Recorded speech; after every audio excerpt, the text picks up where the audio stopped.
বাংলাদেশে হাসিনা সরকারের পতন, গণভবনে ঢুকে বিক্ষোভকারীদের উল্লাস, শ্রীলঙ্কার স্মৃতি ফিরল বাংলাদেশে। চাপের মুখে দেশ ছাড়লেন শেখ হাসিনা।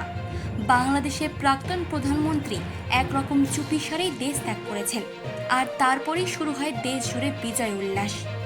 বাংলাদেশের সবথেকে সুরক্ষিত জায়গা যেটি, যেই ভবন থেকে দেশ পরিচালিত হয়, প্রধানমন্ত্রীর সেই বাসভবন অর্থাৎ গণভবন এখন সর্বসাধারণের।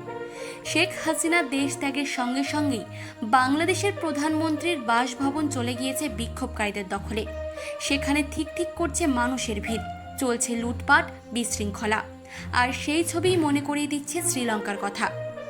বছর দুয়েক আগে ঠিক একইভাবে শাসক বিরোধী আন্দোলনের চাপে রাতারাতি দেশ ছেড়েছিলেন শ্রীলঙ্কার প্রেসিডেন্ট গোতাবায়া রাজপক্ষ।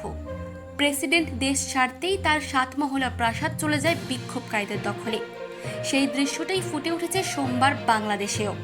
চলতি বছর 11ই জানুয়ারি পঞ্চমবার বাংলাদেশের প্রধানমন্ত্রী হিসেবে শপথ নেন শেখ হাসিনা।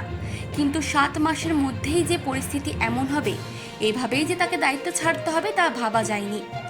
চাকরিতে কোটা সংক্রান্ত বিষয়ে যে আন্দোলনের সূচনা হয়েছিল তা গড়ালো প্রধানমন্ত্রীর ইস্তফা পর্যন্ত। সোমবার দুপুর 3টে নাগাদ প্রধানমন্ত্রীর পদে ইস্তফা দিয়ে দেশ ছাড়লেন শেখ হাসিনা। তারপরেই গণভবনের দখল নিয়ে নেয় বিক্ষুব্ধ জনতা। সংসদে ঢুকেও চলে উল্লাস। সেই ছবি ভিডিও এখন ভাইরাল সোশ্যাল মিডিয়াতে।